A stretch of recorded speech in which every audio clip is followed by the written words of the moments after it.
तंजीम का 13वां इजलास बड़ी खुशउस्लूबी से और कामयाबी से पुरअमन हालात में इस्लामाबाद में मुनक्किद हुआ।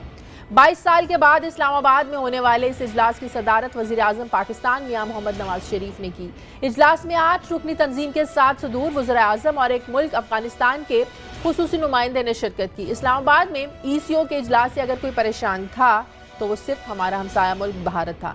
भारत ने ही गुज़श्ता साल सार कॉन्फ्रेंस पाकिस्तान में मुनाकिद नहीं होने दी। ये भारत की नफरत का सरेआम ऐलान था कि वो पाकिस्तान को दुनिया में तनहा कर देगा, लेकिन सार्क ममालिक की तरह ECO के रुकन ममालिक पर भारत का जोर नहीं चल सका और तमाम ममालिक ने इस इजलास में शिरकत करके ये वाज़े कर दिया कि वो खित्ते में पाकिस्तान की तरह अमन और खुशहाली चाहते हैं। जबकि अफगानिस्तान के सदर अशरफ गनी ने इस इजलास में शिरकत न करके खुद अपने पाँव पर कुल्हाड़ी मारी और खित्ते में मौजूद जो दूसरे ममालिक हैं उनके साथ अपने बेहतर ताल्लुकात बनाने का जो एक अच्छा मौका है ये ज़ाया कर दिया और साफ पैगाम दिया कि वो किसके हाथों में खेल खेल रहा है। लेकिन पाकिस्तान के वज़ीर आज़म की जानिब से ECO इजलास में खित्ते में भारत की मज़मूम अज़ाइम और मसला कश्मीर की बात ना करना ये बहुत से सवालात छोड़ गया है, जिनमें से एक ये भी है कि खित्ते में मसला कश्मीर हल किए बगैर क्या मुआशी तरक्की मुमकिन हो सकती है। इस पर भी वापस आएंगे तो बात करेंगे कि इक़्तिसादी ताउन तंजीम का इजलास हुआ, लेकिन इस इजलास में प्राइम मिनिस्टर साहब ने मसला कश्मीर पर बात क्यों नहीं की। एक छोटे से वक्फे के बाद ब्रेक के बाद खुशामदीद। तर्जुमान दफ्तर खारजा नफीस ज़िक्रिया साहब हमारे से टेलीफोन लाइन पर मौजूद है। नफीस ज़िक्रिया साहब बहुत शुक्रिया। सबसे पहले तो बड़ा एक अच्छा जेस्चर गया है कि इक़्तिसादी ताउन तंजीम का जो इजलास है खुश उसलूबी से पुरअमन तरीके से अपने अंजाम को पहुंचा और भारत का जो ख्वाब था कि पाकिस्तान को तनहा कर दिया जाएगा वो ख्वाब भी अधूरा रह गया। लेकिन जो तनकीद की जा रही है वो ये है कि इस इजलास में प्राइम मिनिस्टर साहब मसला कश्मीर पर बात कर सकते थे, जो भारतीय जारियत है इस पर बात कर सकते थे। एक मौका खो दिया प्राइम मिनिस्टर साहब ने इस फोरम पर बात करने का। जी मैं सुन रहा हूँ। जी नफीस ज़िक्रिया साहब आवाज आ रही है आपको? जी आ रही है। देखें बिस्मिल्लाहिर्रहमानिर्रहीम। ये ECO की जो समिट हुई है बेसिकली ECO का थ्रस्ट जो है वो इकोनॉमिक कोऑपरेशन के ऊपर था। इसका अगर आप थीम देखें तो थीम जो है वो कनेक्टिविटी फॉर रीजनल प्रॉस्पेरिटी था। तो ओवरऑल कॉन्टेक्स्ट जो था इसका इस पॉइंट ऑफ व्यू से था कि आपने इस रीजन का जो खित्ते का जो इकोनॉमिक पोटेंशियल है उसको किस तरीके से एक्सप्लॉइट करना है। तो इसलिए दूसरी चीज़ ये है कि जहाँ तक कश्मीर का ताल्लुक है, कश्मीर का इशू जो है कभी भी हमारे ना ऑब्जेक्टिव से कहीं बाहर गया है, कभी ऐसा नहीं हुआ कि हमारा फोकस नहीं रहा। कोई ऐसा फोरम नहीं है जहाँ पर हमने कश्मीर का मसला नहीं उठाया है। कोई ऐसा बायलैटरल ओकेजन नहीं था जिसके बाद हमने कश्मीर का मसला जो है वो दुनिया के सामने नहीं रखा हो।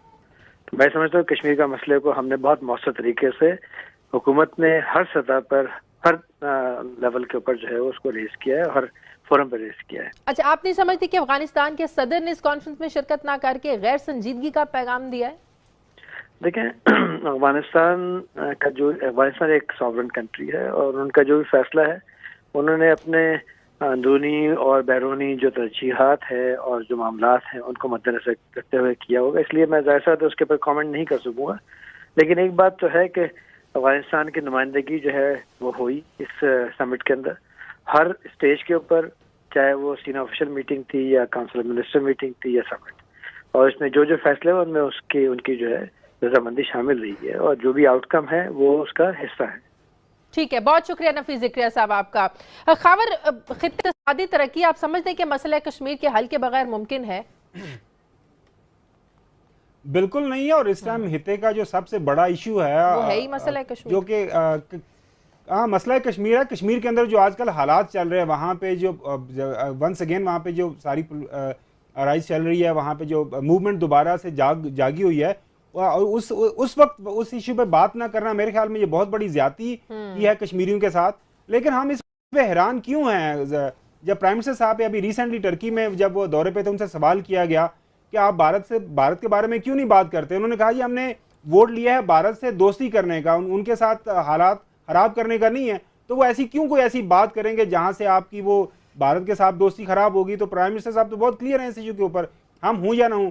अच्छा, दूसरी बात ये इस तंजीम का जो इजलास हुआ, ठीक है माना वो हमारा फॉरेन ऑफिस ये कह रहा है कि जी कनेक्टिविटी और इकोनॉमिक प्रॉस्पेरिटी हिते में अंदर, आप ये बताएं कि हमारे मुल्क के अंदर हमारी इकोनॉमिक्स किस तरफ जा रही है? हमारे एक्सपोर्ट्स गिर रहे हैं, हमारी जो स्मॉल इंडस्ट्री है वो बैठ गई है, हमारा जो मेन स्टे है एग्रीकल्चर सेक्टर जो है वो पिछले 5-6 साल से वो नेगेटिव में जा रहा है। हमारा कोई ایسا سیکٹر نہیں ہے جہاں پہ آپ کو گروتھ نظر آ رہی ہے. تو آپ کی یہ کہاں کی کنیکٹیوٹی اور کہاں کی economic prosperity.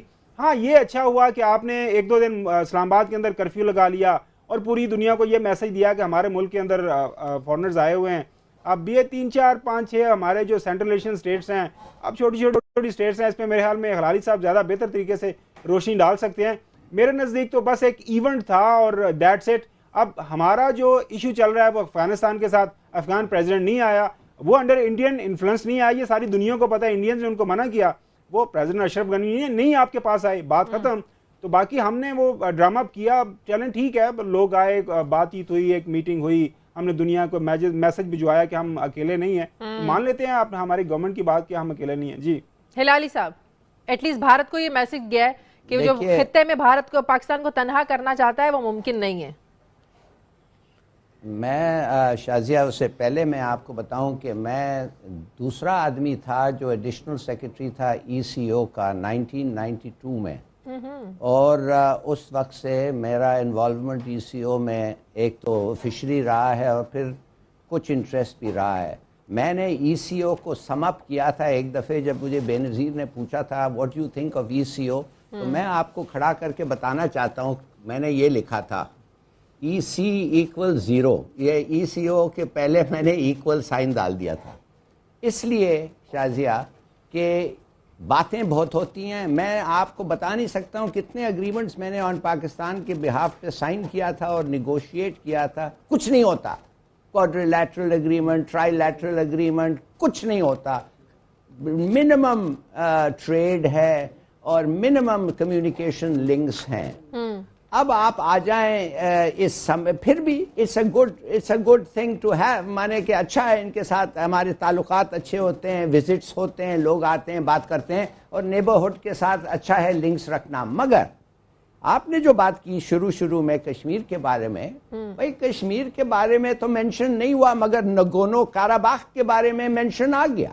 In other words ایک انٹرنیشنل ڈسپیوٹ جو وہ چاہتے تھے مینشن ہونا وہ تو ہو گیا, مگر کشمیر ایشو اس لیے کہ شاید ایران نہیں چاہتا تھا, اس لیے کہ تاجکستان میں ایک ہندوستان کا بیس ہے وہ بھی نہیں چاہے گا, اس لیے کہ معاف کریے شاید ترکی بھی نہیں چاہتا تھا کہ کوئی کنٹروورشل سبجیکٹ آئے جس میں ہندوستان اور ان کے ریلیشنز پہ امپیکٹ ہو, تو یہ مناسب نہیں ہے.